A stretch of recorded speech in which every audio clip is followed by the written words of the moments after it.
More broadly, the crisis in Iraq underscores how we have to meet today's evolving terrorist threat. The answer is not to send in large-scale military deployments that overstretch our military and lead for us occupying countries for a long period of time and end up feeding extremism. Rather, our military action in Iraq has to be part of a broader strategy to protect our people and support our partners to take the fight to ISIL.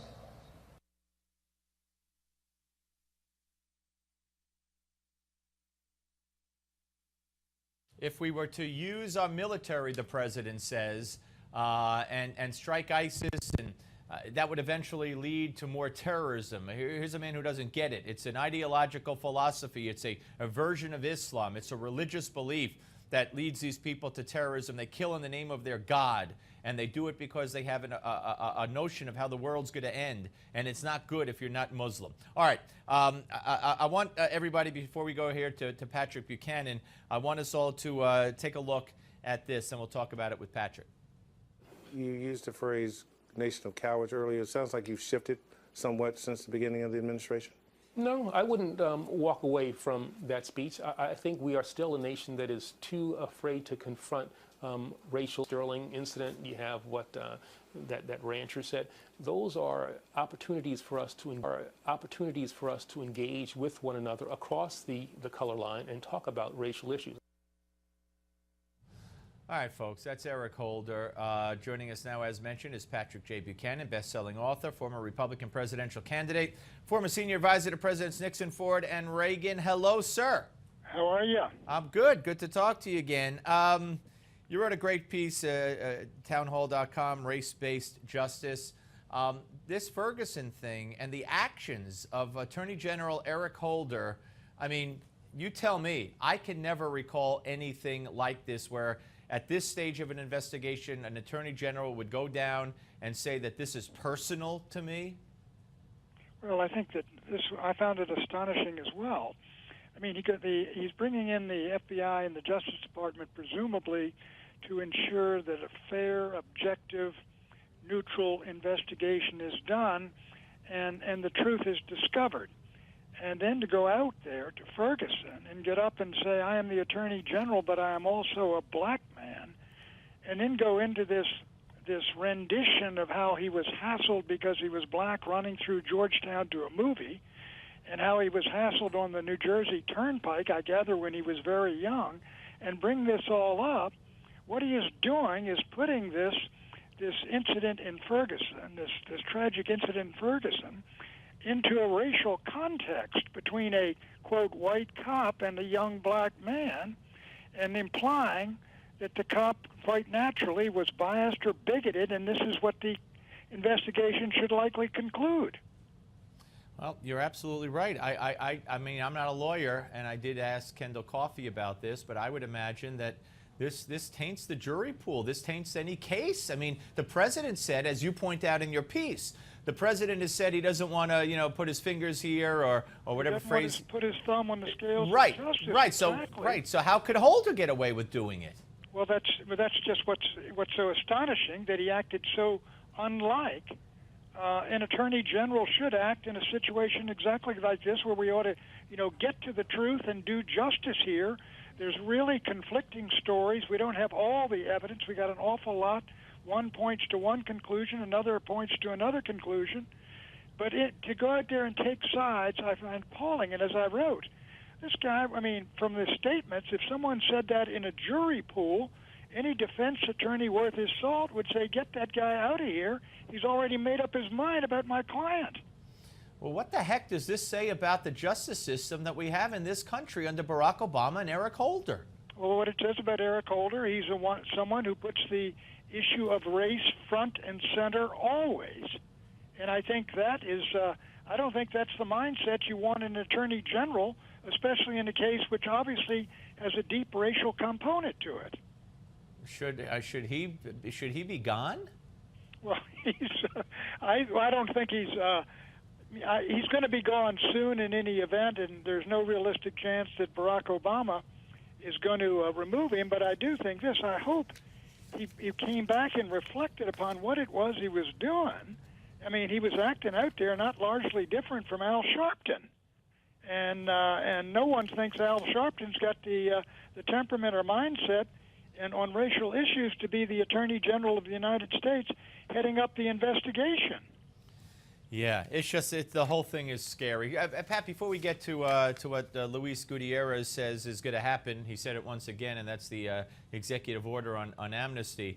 You know, the media. Talk about the media's role. The media has this cop guilty. They had him guilty from the get-go. The cops are evil. How dare they have these heavy weapons? And you know, Don Lemon said he understands the rioters. What has happened to this country? Well, there's a narrative about the country. This is a place where, you know, white cops especially, where racism is pandemic, and it is predominantly, overwhelmingly white racism, and it's especially virulent on police forces, and that black males in America are particularly subjected to constant harassment and abuse and beatings and even killings, and every black parent has got to alert his child to the danger of it. Now, the question, that is the narrative. The question is, what is the reality? And the reality we know from the statistics is that black kids and black boys and black young men are being shot and killed in far disproportionate numbers by folks in their own neighborhoods and of their own color. And that is the reality. The crime rate among African Americans is 7 or 8 times what it is among white Americans, which is 3 times what it is among Asian Americans. That is reality. You got close to 1 million African American kids or young men and women, frankly. Half the population, prison population in jails or something approaching it, are African Americans, and the reason is they've been arrested, prosecuted, and convicted. Yeah. All right, let's move on. Congressman Gutierrez says, "Get prepared." Once again, he seems to be the canary in the coal mine here, warning everybody or telling everybody. Okay, I don't know if he's warning them. I consider it a warning that Obama's going to take that pen and he's going to, you know, provide some kind of amnesty for as many millions of people as he can. Well, I think Obama, there's no doubt about it, I think Obama's going to have an executive amnesty.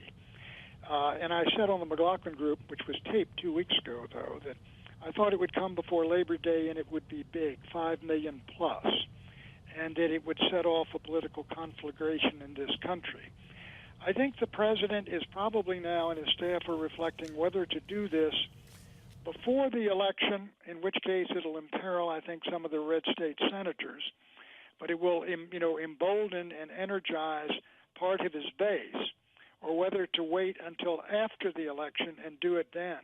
But look, you can bet, Steve, it's coming. I mean, I don't think Obama's going to go to the end of his term without doing a Dreamer-type amnesty on a much larger scale, and in effect, so he can tell his constituency, here's what I did, I promised you I did it, and it would be a very big deal, there's no doubt about it. It would be part of his historical legacy. And I believe you've also said it would set the country on fire. Politically, I think it would. There's no doubt about it. I think the Republicans and the conservatives and those who are deeply concerned about this issue, which is far wider than a Republican or conservative constituency, I think the vast majority of Americans want the laws of the United States enforced. They want people who come here illegally to be turned around and sent back. And I think they want businesses that make money competing with and defeating their rivals by hiring illegal aliens and cheating and basically deceiving the authorities. They want those folks punished. This is still a nation of laws. If he does it before the midterms, like you said, it's going to hurt some senators teetering on the brink in the red states. What are the repercussions politically if he waits till after the elections and does it, say, next January or February or even December before he goes off on his Christmas? I think he would hope that the firestorm would pass and he will have tacked up an historic achievement. But then Hillary or whomever would certainly have to defend it or run against it, right? If he does it in December, I'm sure their feeling would be if he does it in December, is this will have all washed away. Yeah, the American people have a very short attention span. While there would be a firestorm over the Christmas break and the New Year's, eventually they would come to accept it. Yeah. I think that would be their thinking. Let me ask you quickly about ISIS, Pat. And again, the president spoke today to the veterans, and and he once again he said, we can't use our military might too strongly because that kind of provokes terrorists and breeds terrorists. So it's up to a coalition, and it's up to the people of Iraq to reject ISIS. I mean, I'd like to believe that this is cover. So while he's getting ready to blow the you-know-what out of ISIS and destroy them, but I know better. Well, my feeling is, on this, I mean, it's not only President Obama, but look, ISIS is a vicious group, that it is murderous towards not only Christians and Yazidis and Shia, but moderate Sunnis. It blows up shrines. It is intolerant. It is brutal, and it revels in crucifixions and beheadings. And it is an enemy of this country unquestionably. But I do believe this. If we're going to go back into Iraq in any way, and certainly before we go into Syria, the Congress of the United States should come back and stand up and debate how far we go and how many troops we're going to send and whether we're going to restrict it to air power, and make that decision basically because the Congress of the United States still retains, I think, the power to make war. Gotcha. Pat, and of course the book, The Greatest Comeback, all about Richard Nixon. Pat Buchanan, thank you, sir. Always great to talk to you. Good to talk with you. All right, folks, we'll be back. We'll talk about all this and much, much more going on here and abroad with the Malzberg panel. You will not want to miss it. Don't go away.